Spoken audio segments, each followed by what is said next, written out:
আসলে রিপন স্যার, জি স্যার। যে পরিবেশ দেখতেছি আসলে পরিবেশটা তো কেমন যেন অন্যদিকে চলে যাচ্ছে স্যার।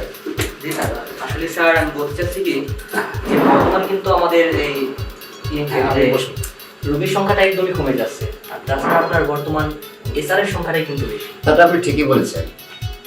অবশ্য রোগীরা সুচিকিৎসা আমাদের কাছে পাচ্ছে, সে আশা আসে, কিন্তু উপযুক্ত মেডিসিন ব্যবহার করতে পারছি না। জি স্যার। তাদেরকে দিতে পারছি না, কারণ কোম্পানিতে আমাকে যেভাবে পুরস্কৃত করছে, আমাকে গাড়ি দিচ্ছে, এই যে ব্রিফকেস প্রতি টাকা দিচ্ছে, এখন আমি তাদের কোম্পানির ওষুধের নাম না লিখে আমি উপযুক্ত ওষুধ প্রেরণ করতে পারছি না।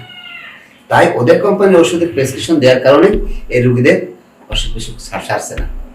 তারপরে রুগী উপসে পড়া ভিড় পড়ছে, এটা আমি জানি, কারণ আমি তো দেখছি সবসময়। হ্যাঁ, তো বাধ্যতামূলক আমাদের এটা করতে হচ্ছে, তাই না? স্যার মানে আপনি বলতে চাচ্ছেন যে আপনার কিছু আসার জন্য মানে যারা রোগী আছে তারা মানে ওই মেডিসিনটা পাচ্ছে না, না না, কিসের জন্য? আপনার একটু লোভের কারণে। এটা কিন্তু স্যার একটু ধরনের লোভটাই আপনার। আমরা এখানে কয় টাকা বেতন পাই, কয় টাকা বা চাকরি করি, ওরা আমাকে লাখ লাখ টাকা দিচ্ছে। এই যে গত মাসে ওই যে গাড়ি, কালো গাড়িটা কে দিয়েছে? ওই কোম্পানিতে দিয়েছে।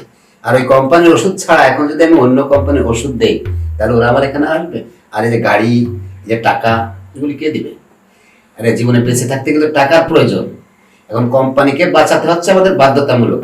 রুগী বাঁচুক না বাঁচুক সেটা আমাদের প্রযোজ্য নয়। আমাদের আছে এসআরদের বাঁচাতে হবে, আমরা বাঁচবো, এই চিন্তা করে রুগী পাঠাবো। বুঝেছেন? কারণ আমরা সঠিক কোম্পানির ওষুধ যেটা যেখানে লাগবে সেটা আমরা দিতে পারছি না। আমরা অসহায় হয়ে গেছি, আমরা বিক্রি হয়ে গেছি বলে চলে। স্যার এটা ঠিক আছে, কিন্তু সামান্য কিছু টাকার জন্য। আসতে পারি স্যার? কামিন, আসুন। আপনার গাড়ি বাড়ি মেডিসিন। আচ্ছা, আপনি একটু বাইরে রোগীদের একটু দেখুন, আমি বসে আছি। আপনাকে দেখে তো মনে হচ্ছে যে গতকাল আপনার সঙ্গে কথা বলছিলাম না? হ্যাঁ, কালকে তো ফোনে আপনার সাথে কথা হয়েছিল যে আমাদের কোম্পানির প্রোডাক্টস নিয়ে। প্রোডাক্টটা কি? প্রোডাক্টটা হচ্ছে কন্ডোম। আই সি, আচ্ছা বলুন। তো আমাদের এই কোম্পানিটা অনেকদিন যাবত চলতেছে, প্রায় 5 বছর ধরে। অনেক ভালো, আরো কয়েকটা মেডিকেলে আমরা সাপ্লাই করি, মোটামুটি ভালো, কোনো ব্যাড রিপোর্ট আসে নাই। তো আমি চাচ্ছি আপনার এখানে এই প্রোডাক্টটা দেওয়ার জন্য। আপনি বলছেন সেটা ঠিক আছে, কিন্তু আপনি আগে দুটো কথা শুনুন। এর আগে আমরা অনেক কোম্পানি এই কন্ডোম ব্যবহার করেছি, রোগীদের দিয়েছি, ভোক্তাদের দিয়েছি, তারা কি ফলাফল আমাকে জানিয়েছে। ধরুন ব্যবহার করতে গিয়ে ফেটে গেল, ফেটে গিয়ে আবার ওই বাচ্চা কনসেপ্ট হলো, একটা কারণ আছে। দ্বিতীয়ত ওই ভিতরে আপনি আর আপনার স্বামী যখন মেলামেশা করছেন, মেলামেশার সময় আপনিও উত্তেজিত, আপনার স্বামী উত্তেজিত, আর উত্তেজিত হওয়ার ফলে ওটা একটু বেশি মজবুত বা বেশি চাপ পড়ে উপর। ওই চাপের কারণে ভিতরে পড়ে যায়, ওটা বেরোনোর সম্ভাবনা। পরে অনেক সময় দেখা যাচ্ছে আপনি শোন বা এটা ওটা ব্যবহার করে অনেক একটা সিরিয়াস অবস্থায় চলে যায়।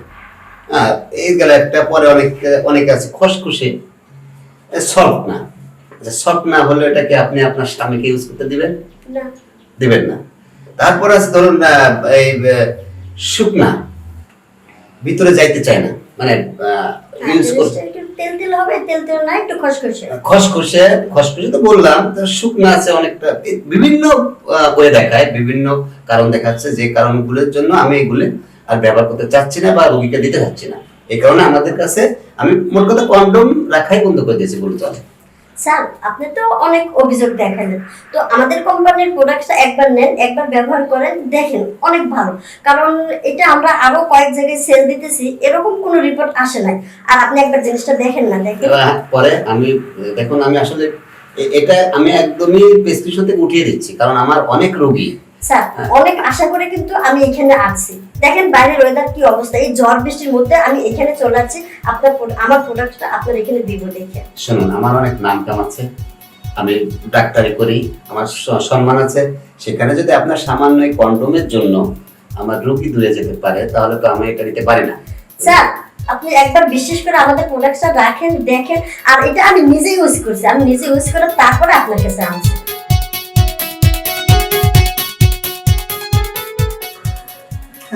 এটা আমি কিভাবে বুঝবো? আমি যদি নিজে ব্যবহার করতাম তাহলে না বুঝতে পারতাম। আমি যে আমাদের কোম্পানি কয়েক কোম্পানি যে সামনে যে একটা ব্যবহার করছি আমি আর ঘৃণা ধরে গেছে। স্যার আপনাকে আজকেই আমাদের সবগুলো প্রোডাক্ট যে নিতে হবে এইটা বলি না, আমি আপনাদের কিছু দিয়ে যাই আপনার কাছে, আপনি একবার ইউজ করেন, নিজে করে তারপরে দেখেন, যদি ভালো মনে করেন তাহলে ফোন দিবেন। সরি, আমি আসলে বলতে চাচ্ছিলাম কি, এটা তো আসলে প্র্যাকটিক্যালও আমি যে কিভাবে বুঝবো যে আপনারটা মজবুত বা সঠিক আছে বা ওর কাঁচামাল ওর মান মতো গুণগত মান সব ঠিক আছে বুঝতে পারলেও তো আমার প্র্যাকটিক্যাল ছাড়া এটা সম্ভব না। স্যার আপনি অনেক কোম্পানির প্রোডাক্টস ব্যবহার করছেন, আর আমাদের এটা দেখেন, শুধু এই যে উপরেরটাই দেখেন, উপরেরটা দেখেন, আর এই যে লেখাগুলো দেখেন, এই যে লেখাগুলো দেখেন, আর এই যে দেখেন, এই জিনিসটা দেখলে অবশ্যই বুঝবেন অনেক কোম্পানি তো ইউজ করছেন। আর এই যে দেখেন লেখাগুলো দেখেন, আর এই যে দেখেন এই জিনিসটা দেখেন, দেখছেন? দেখেন, দাঁড়ান আমি আপনাকে একটা বের করে দেখাচ্ছি। এই যে দেখেন, আপনি তো ধরলেই বুঝবেন যে জিনিসটা ভালো না খারাপ। Sorry, I am really sorry for this madam, আমি আসলে শেয়ার হতে পারছি না, কারণ না এভাবে উপর থেকে মলাট দেখলে তো কাজ হবে না, ভিতরে যে কি আছে সেটা তো জানতে হবে। স্যার আপনি নিশ্চিন্তে নির্ভয়ে রাখতে পারেন এটা। আমি রাখতে পারি, ঠিক আছে, আমি রাখবো। আপনার ওষুধ আপনার কন্ডোম আমি ঢুকিয়ে দিব, কিন্তু আসলে প্র্যাকটিক্যালি আমি পরীক্ষা নিব বা পরীক্ষা করব, তারপর আর কি আপনার এই কন্ডোমটা নিতে পারি, তাই ছাড়া আমার পক্ষে সম্ভব না। স্যার এখন প্র্যাকটিক্যাল এখানে আপনাকে আমি কিভাবে দেখাবো? আচ্ছা ঠিক আছে, আপনি যখন আপনার কোম্পানিকে উপরে এত কনসেপ্ট দেখাতে পারছেন, তখন আপনি নিজেই পরীক্ষা দিন, প্র্যাকটিক্যাল করুন, চলুন। স্যার এইসব কি বলতেছেন আপনি? আপনি আপনার কোম্পানিকে বাঁচাতে চাচ্ছেন, আপনি আমার কাছে প্রোডাক্ট দিবেন, আপনি প্র্যাকটিক্যাল দেন, তাহলে আমি বিশ্বাস করবো কিভাবে? স্যার এসব কি বলতেছেন আপনি? না না, আপনার কোম্পানিকে বাঁচাতে হলে তো আপনার এটা করতে হবে, তাহলে প্র্যাকটিক্যাল ছাড়া আমি এই মাল নিতে পারবো না। স্যার দেখেন, আমার উপর ভরসা রাখেন, আমি যে কথাগুলো বলতেছি আপনি বিশ্বাস রাখেন, একবার বিশ্বাস করে একবার নিয়ে দেখেন। এটা বিশ্বাসের কাজ নাই, এটা আপনি যখন প্র্যাকটিক্যালে রাজি নয় তাহলে সম্ভব না। Sorry, I am very sorry madam, sir আপনি যেতে পারেন। অনেক আশা করে কিন্তু আমি এখানে আছি এই প্রোডাক্টটা দেওয়ার জন্য। আপনার এই প্রোডাক্ট তো আশা করে আসছেন, কিন্তু আমি বললাম তো যে প্র্যাকটিক্যাল ছাড়া সম্ভব না। যদি প্র্যাকটিক্যাল দিতে রাজি হন, আসুন, আমি প্র্যাকটিক্যাল করে দেখি আপনার একটা মজবুত টিকবে কি ছিড়বে, তারপর আমি কাস্টমারকে দিব। স্যার স্যার প্লিজ স্যার, এই মালটা আপনি ফেরত দিয়েন না, অনেক আশা করে কিন্তু আপনার এখানে আমি আছি। আমি তো আপনাকে বারবার বলছি, এক কথা বারবার বলা যায় না। আপনার মাল চালান, চলুন প্র্যাকটিক্যাল করি, আপনার মাল মজবুত কি টিকবে কি টিকবে না আমি বুঝে শুনে আমি কাস্টমারকে দিব। স্যার, পরে দেখবেন মাসে আপনার কত হাজার পিস আমি ডেলিভারি দিই, আপনার ভাবতে হবে না। আপনি একা আমাকে দিয়েই আপনি কোম্পানির কাছে বড় মুখ করতে পারবেন। স্যার আরেকবার ভেবে দেখেন না। আমার আর ভাবার কোনো জায়গা নেই, আপনার মাল চালাতে হলে প্র্যাকটিক্যালে আসতে হবে। আমি প্র্যাকটিক্যাল ছাড়া, শুনুন, আমার অনেক রোগী আছে, সময় দেওয়ার কোনো সময় নেই। আপনি যদি রাজি থাকেন আসুন, তাড়াতাড়ি প্র্যাকটিক্যালে চলুন, কাল থেকে আপনার মাল আমি গ্রহণ করবো। আপনি রাজি কিনা বলুন, ব্যাস, আমার সময় খুব কম। কি আর করবো, আপনি প্র্যাকটিক্যাল ছাড়া প্রোডাক্ট নিতেই চাচ্ছেন না, প্র্যাকটিক্যাল আপনাকে দেখাতেই হবে। তাহলে তাড়াতাড়ি চলুন।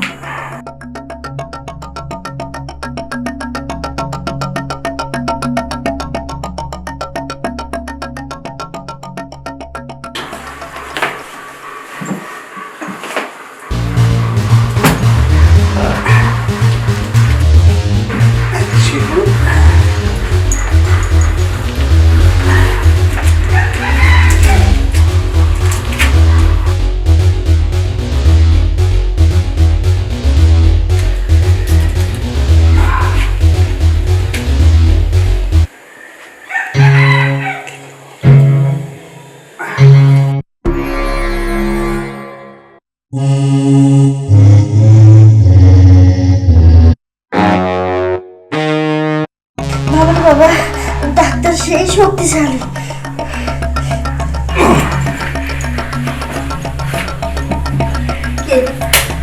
আমাদের প্রোডাক্টটা ঠিক আছে তো?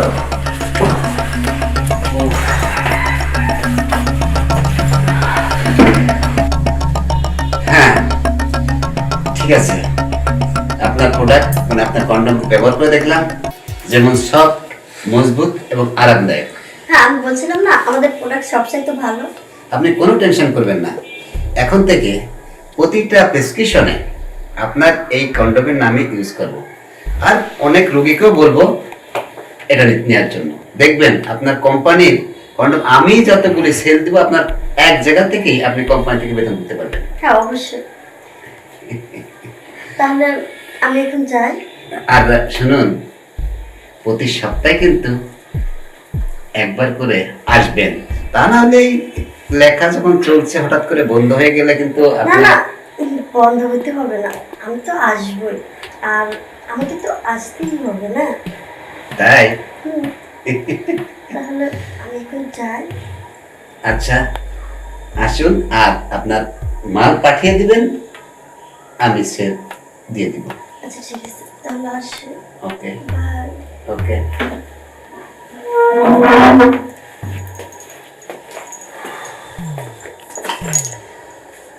ওহ ভগবান, কোম্পানি থেকে দেয় গাড়ি, এক কোম্পানি থেকে দেয় টাকা, আর এই কোম্পানি থেকে পেলাম কি? হ্যাঁ, কোনটার মূল্য বেশি? যেমনি শালার কন্ডম তেমনি শালার এসআর কন্ডম, মানে এরকম এসআর যদি আর দু একটা আসতো না,